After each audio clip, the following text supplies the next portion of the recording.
সবকিছুতে জামাতকে দায়ী করবে, যেহেতু জামাত তাদের সঙ্গে নাই, এটা স্বাভাবিক। এই বয়ানগুলো আমরা শুনে আসতেছি আওয়ামী লীগ আমলে, এই বয়ানগুলো বিএনপির কাছ থেকে শুনবো এটা আমরা আশা করি না। এই সংকটের পেছনে জামাত ইসলামের একটা ভূমিকা আছে, তারা ইচ্ছাকৃতভাবে লোকজনকে লাইনে দাঁড় করে রাখছে। আসলে কি তাই? মানুষ এইভাবে রাত দিন লাইনে দাঁড়িয়ে থাকবে, দল বলেছে তাই? আমি তো মনে করি যদি এটা সম্ভব হইতো তাহলে আমি জামাতকে ধন্যবাদ দিতাম যে এত বড় দল যেখানে তেলে ক্রাইসিস করতে পারে সেখানে সরকার ফালায় দেওয়ার ক্রাইসিস কেন করতে পারে না। দেখেন শেখ হাসিনা ওই যে সাভারে বিল্ডিং পড়ে গেছে ওইটা বলছিল ধাক্কা দিয়ে বিএনপি ফালাই দিছে। না, ওনার মন্ত্রী বলেছিলেন যে পিলার নিয়ে ধাক্কা দিয়ে ফেলে দিছে।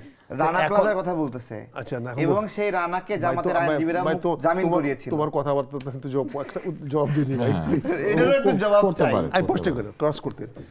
এখন বিএনপি বা বিএনপি ঘাসা লোকেরা সব কিছুতে জামাতকে দায়ী করবে, যেহেতু জামাত তাদের সঙ্গে নাই, এটা স্বাভাবিক, এটা অস্বাভাবিক কিছু না। এটাই গণতন্ত্রের মজার জিনিস, এটা আমরা সহজভাবে নিতে অভ্যস্ত এবং নিতে রাজি আছি, অসুবিধা নেই।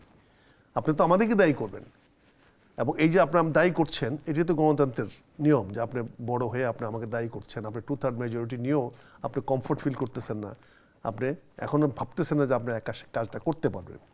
দেখেন বিএনপি ছেড়ে আওয়ামী লীগ কেন গেলাম না তারে কয়েকবার বলল। এই আওয়ামী লীগে 2বার মন্ত্রী পাওয়ার অফার স্বয়ং শেখ হাসিনা তার বাড়িতে নিয়েও দিয়েছে, কিন্তু যাওয়ার প্রয়োজন মনে করে নাই।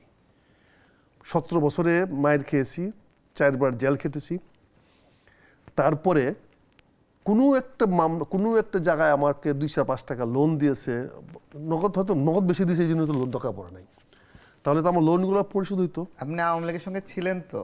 আমি আওয়ামী লীগের সঙ্গে কখনই ছিলাম না। হ্যাঁ, তাহলে আমরা এতদিন নিউজ টিউজ কি দেখলাম?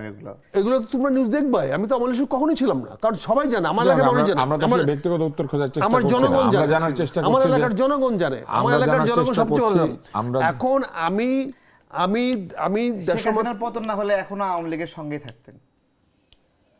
শেখ হাসিনার পতন না হলে তাহলে আওয়ামী লীগে গেলাম না কেন? সঙ্গে ছিলেন তো আগে? কবে ছিলাম বলো, কবে ছিলাম? পতনের আগে ছিলেন? কবে ছিলাম? পতনের আগে পুরোটা সময় কবে ছিলাম বলতে হবে তো, আমাদের ডেট দেখাই দেবো তো কবে ছিলাম। আমি তো আওয়ামী লীগের বিরুদ্ধে সংগ্রাম করেছি, দেশমাতা খালেদা জিয়ার জন্য মুক্তির জন্য মুক্তি পরিশোধ করেছি। আমি তো তার একটা পাইনি সেই মুক্তি পরিশোধ আমার সঙ্গে। আপনি বেগম জিয়াকে আপনার মুখ দিয়ে দেশমাতা বলেন না, আপনি তাদেরকে ভালোবাসেন না এতটা। না, উনি এটা বলতে পারেন, তারেক উনি এটা বলতে পারেন, কারণ এটা তার ইচ্ছা। যখন সীমা লঙ্ঘন করে তখনই কিন্তু গালাগালি করে। হ্যাঁ, না, সীমা লঙ্ঘন না করলে কিন্তু গালাগালি কেউ করে না। আমরা এখানে শেষ করব, এটা বুঝতে হবে। আমরা এখানে কারণ আপনার বয়সই হয়নি তখনও যখন আমরা দেশমাতা খালেদা জিয়া, আমাদের আর হাতে সময় নেই। কাজে কেন আমাদের গালাগালি করে, কেন মানুষ আমাদেরকে সবকিছু বলে? কারণ আমরা যখন লিমিট ক্রস করি, লিমিট ক্রস আল্লাহ বলেছেন, আমরা অনুষ্ঠানের লিমিটে পৌঁছে যাচ্ছি। হ্যাঁ, লিমিট আমি ক্রস করব না। কাজে আমি পরিশেষে কথা বলতে চাই, আমি আবার পরিষ্কার করে বলতে চাই, এই বয়ানগুলো আমরা শুনে আসতেছি আওয়ামী লীগ আমলে, এই বয়ানগুলো বিএনপির কাছ থেকে শুনবো এটা আমরা আশা করি না। তারপর যদি কেউ দেয় আমরা সেটার জবাব দিতে প্রস্তুত আছি, আমরা ভীত নই। এটা আপনারা কোথায় দিবেন, সংসদে নাকি সংসদের বাইরে? আমরা সংসদে দিচ্ছি, সংসদের বাইরে আমি তো সংসদে দিতে পারবো না, আমি সংসদের বাইরে দিব, আমি আপনার টক শোতে দিব, আমি আপনার কথা সামনে এসে বলবো, সামনাসামনি বলবো। কারোর সঙ্গে যদি আমার সামনে কেউ বলে তার সঙ্গে বলবো, তার সঙ্গে মুখে বলবো, হাতাহাতি করবো, তাকে বলে গোলাগুলি করবো, মারামারি করবো, অবশ্যই আমি আমার দাবি তো আদায় করবোই।